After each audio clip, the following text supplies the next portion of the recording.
Welcome to Business of Design. Business of Design is the world's best business training for interior design professionals like you.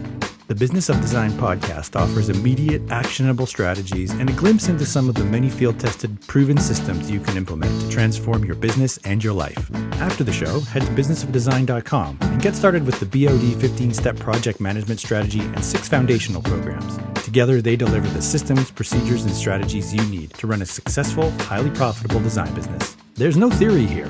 The complete BOD business model is yours through Business of Design membership. Business of Design. There's only one.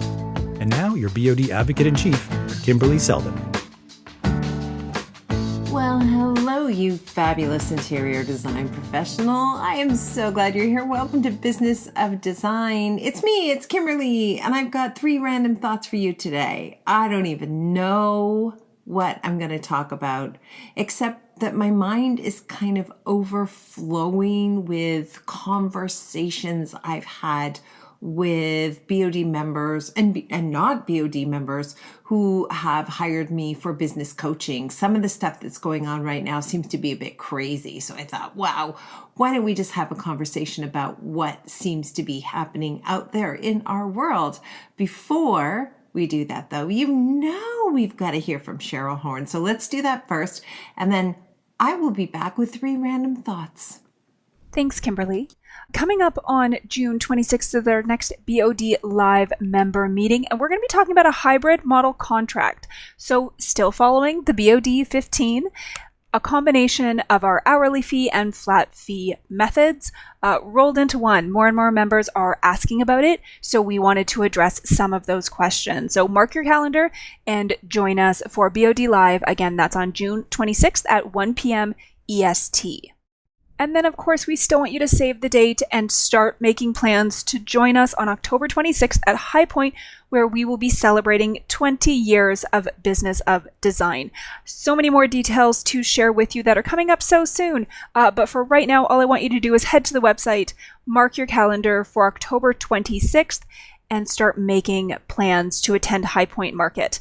It's going to be a full day of Business of Design events in partnership with High Point and more and Daniel House Club. Complete details are on our website, so be sure to check those out. We really hope to see you there in person. Well, if you're anyone, you are well aware that Taylor Swift is having a moment, which is just awesome. I think she's great. One thing that came up and has really been sort of percolating in the back of my mind is this idea that Taylor took command of her brand when she decided to re-record all of her masters. And I had a call with a BOD member recently who was really stuck on some fundamentals in her business. And one of the things that seemed really clear to her is that she needed to continue to do things the way she's always done them. Because why? Because they work pretty well. Oh my gosh, where to start? And how does this tie into Taylor? So first of all, this idea that something is working pretty well can be the very thing that keeps you stuck for a long, long time. For one thing, relying on good can sometimes stand in the way of achieving great, especially for a small business. Sometimes it looks like we're settling for mediocrity when things are good enough. There's this temptation to just kind of settle into a comfortable routine. And for me, that means I'm going to avoid taking risks. I'm going to avoid pursuing ambitious goals. And my mindset gets a little bit stagnant, which is really dangerous. It means I'm not looking for new opportunities. I'm not thinking about innovation. I'm not thinking about pushing a boundary. I'm not thinking about exploring new ideas. I'm just willing to continue with what the normal is, even though I may be feeling this low level of pain because of it. You know what I mean? So complacency, I think, is really dangerous. I think sometimes in my own case, I get complacent because I really don't want to fail. I don't want to rock the boat. Everything is fine. Oh, watch out for the word fine. If you're a Business of Design member and we make a suggestion on how you can do something better, and we follow up and say, how did that work? And you say it worked, fine. That's a fail. We don't want it to be fine. We want it to accelerate and blow your mind and be amazing. What we want you to say is, oh my gosh, my business is on fire. I tripled my revenue. I tripled my profitability. I don't want to hear that, yeah, things are pretty good. I want to hear that things are great. And sometimes good enough does stand in the way of great. And I think that, that's what got me thinking about Taylor. Like, it's not that she was making no money when she didn't have control of her catalog, but it wasn't good enough. And by trying something a little bit outside of the box, she was able to achieve like just a meteoric rise in the level of her celebrity and fame, and good for her. So what do I need to do in my business to bust out? And I think sometimes for a lot of us, it's this all or nothing mentality. I want to burn it all down and start all over. When in fact, I think it can be way healthier to just tackle one area, one small thing that maybe isn't working as well as you want it to. I also think setting ambitious goals is really important. And when it's time for me on an annual basis to think about what do I want to accomplish next year, and my goals are too small, that is definitely a sign that I'm getting complacent. I'm not thinking big enough. It's not going to push me to take those calculated risks, which are going to let me grow. So if you've been sitting a while in a comfortable place, kind of just riding the train, I wonder if maybe this is an opportunity to think about how you might take one aspect of your business and blow it up and make it bigger and better. Something to think about. I told you this was going to be random. So that's random thought number 1 for the day. Watch out for good enough. It might be standing in the way of greatness. Random thought number 2. It makes me so mad when I talk to an interior design professional and they do not get paid for work that they have already performed. That is just absolutely unacceptable. And I want to tell you a story. So I get a call from a Business of Design member, longtime Business of Design member, by the way, and has just made so many amazing improvements to her business and quadrupled her profitability, like just truly a success story. And this is why this conversation surprises me so much. She has a client. The client owes her $24,000, and I don't think she's going to get it. Here's what happened. It's really not that dramatic of a story. Everything is going great for a long, long time, and then it isn't. And little by little, the client begins to push back, and he wants more of this before he pays an invoice. So her invoice is due. He says he's fully intending to pay it, but he doesn't want to pay it until some of the other tasks have been completed, which, by the way, have nothing to do with this outstanding invoice. She doesn't want to rock the boat. She's busy doing other things. You know the story. She's well aware that this is a mistake. She's well aware that the time to really push and be strong is the very first minute the client pushes back, not to give in, because once you give in, you find yourself in a position where you have less leverage.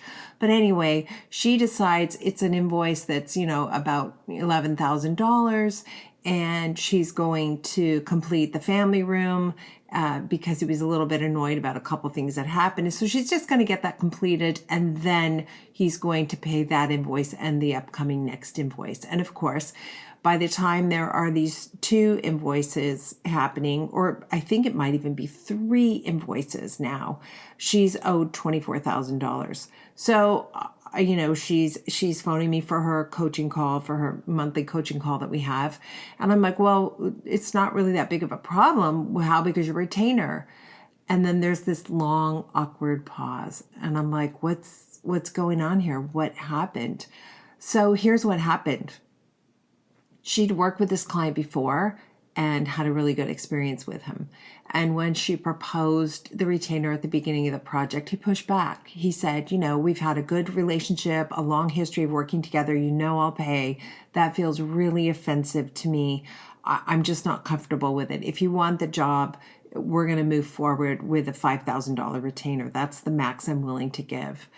And she says, okay. So what does that mean? That means that, what does that mean? Oh my gosh, what does that mean? What does it mean? It means she's going to get $5,000 of design fees if she chooses to apply the retainer to what amount is owed, but she's not going to get the $19,000 is what that means, unless of course she wants to pursue legal action. And I think for most of us, there's not a big appetite for that. And so the point of the strategies and the system that we teach, which is the complete set of the BOD 15, is to make sure that you are never in this position ever again. And we can set up the best rules in the world. You can have the most you could be using my contract and it's literally bulletproof. However, if you don't follow the rules, if you don't stick to the rules, you are going to find yourself in hot water. And so what is my advice to this person that I really adore and have developed a very strong relationship with? I don't have any magic bullet for collecting the remaining $19,000. I just don't. What's the solution? To get a lawyer? I probably would, because I really am a person who stands on principles, and principles can be very expensive. So getting a lawyer might mean that I'm going to spend almost as much in legal fees as the amount due to me. Before I would, go to that point, I would definitely meet with the client face to face and ask directly for the money, which I find excruciatingly painful, but it must be done. And then failing all of that, or even given all of that, I guess the bottom line is this. I hope for this amazing, talented, hardworking, incredibly just excellent interior designer. I hope she will never find herself in this position again, because she will stick to the rules she knows she needs.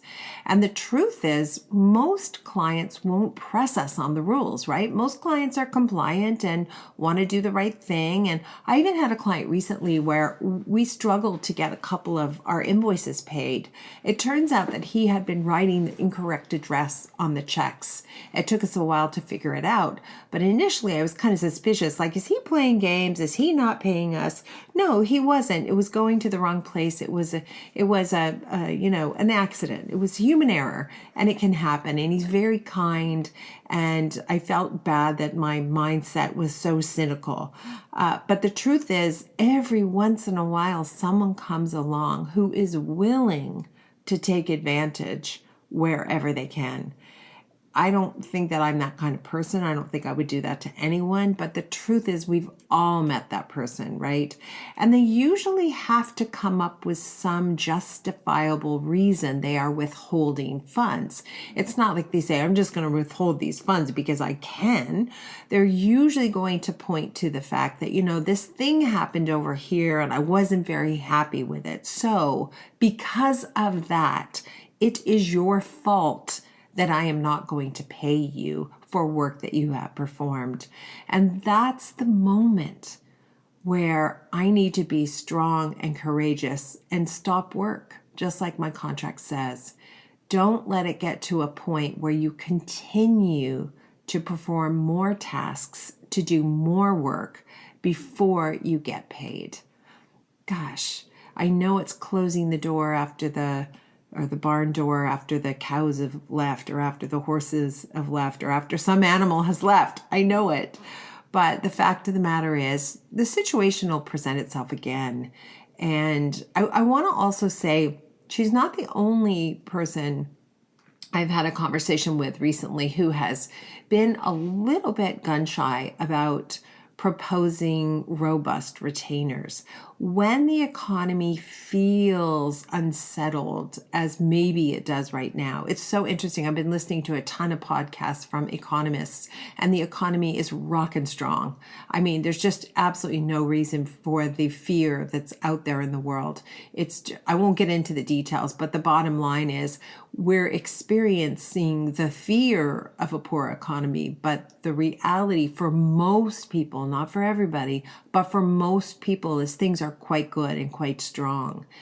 And it doesn't matter, because once we have that fear, we're going to make decisions and we're going to be reacting based on that fear. It doesn't matter if it's an accurate picture of the world. So I'm hearing from other interior design professionals similar stories of clients pushing back on fees or clients pushing back on retainers. And the reality is it can be hard, it can be scary to hold firm and really believe it's going to be okay. It's going to be okay. And I always like to acknowledge that there is that interior design professional who desperately needs the job.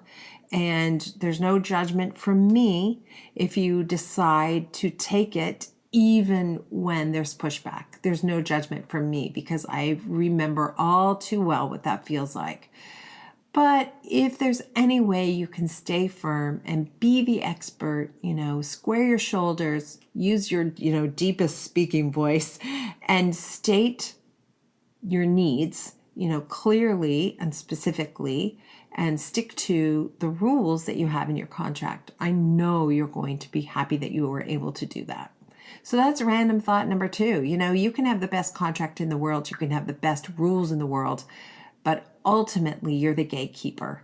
If you are lax and don't follow the rules and don't adhere to the boundaries and strategies and protocols that you use to keep your business running smoothly and to be financially healthy, then you're going to suffer. And I don't want you to suffer. Goodness me, no, I really don't.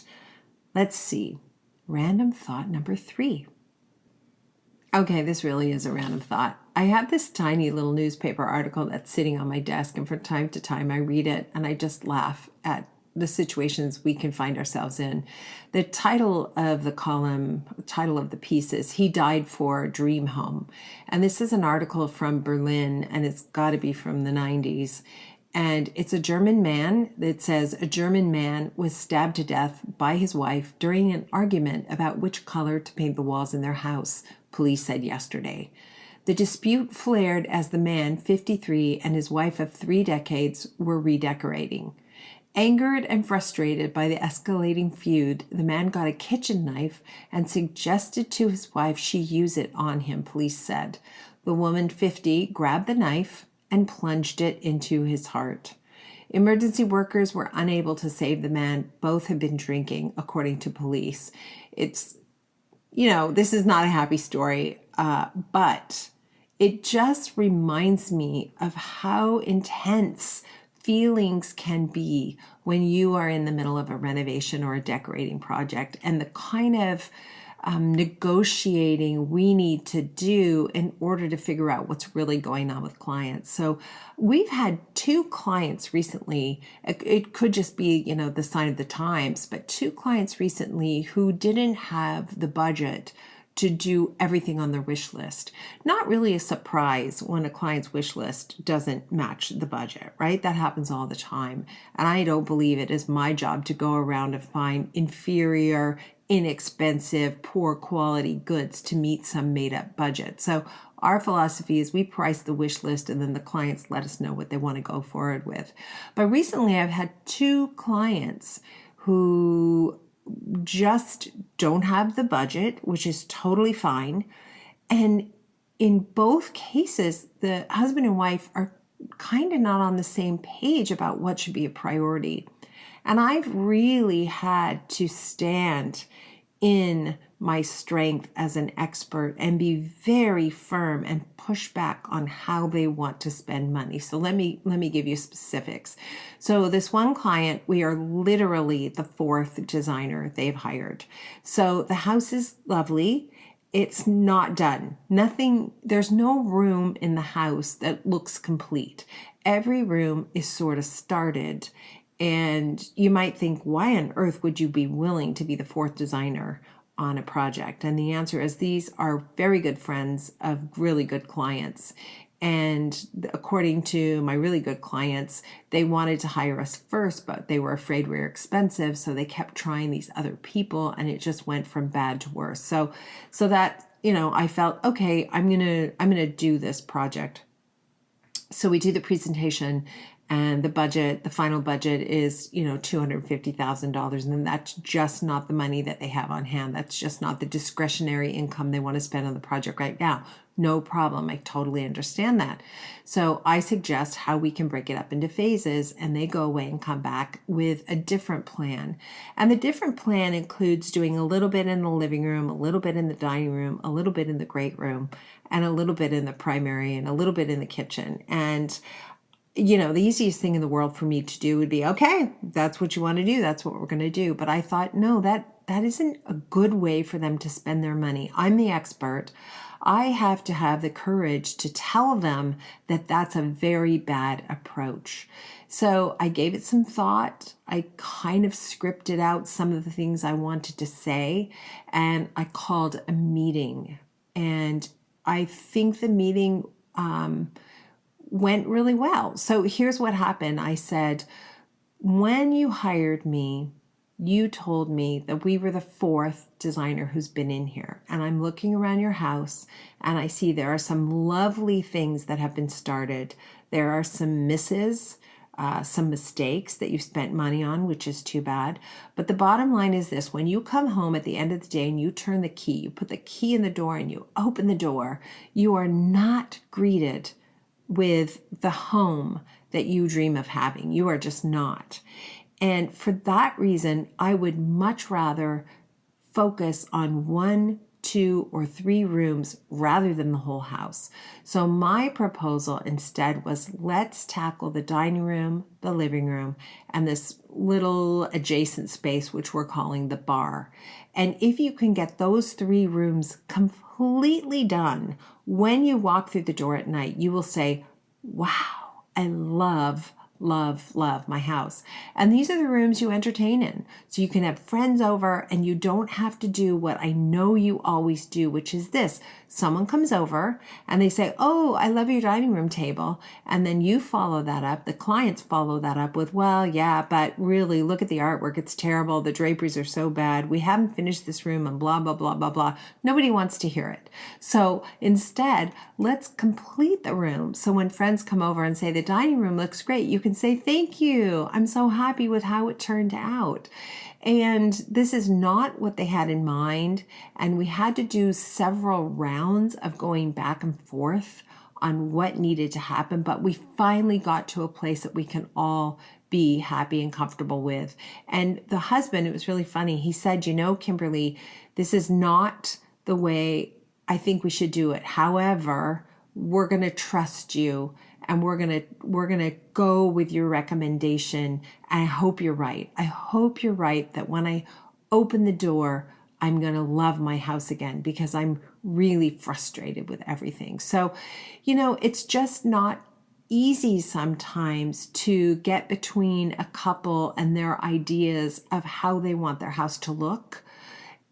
And I think it's really important that we have the courage to say, I've been doing this a long time, and this is what I think you should do. Now, I have been doing this a long time, and it is easier for me to do that. So if you're thinking, I've only been doing this a couple of years, I don't know, I would still encourage you to give serious thought to what you would do if it were your home, and what would ultimately make you so happy if it were your home. And then speak from that knowledge base if you're just starting out.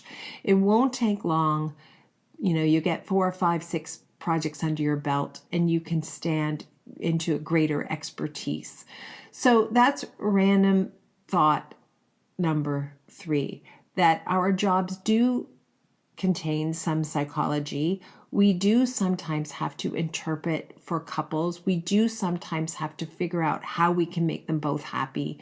And I think it's really important to be aware of how anxiety provoking it can be for my clients to spend this large dollar amount. I sometimes forget how scary it can be.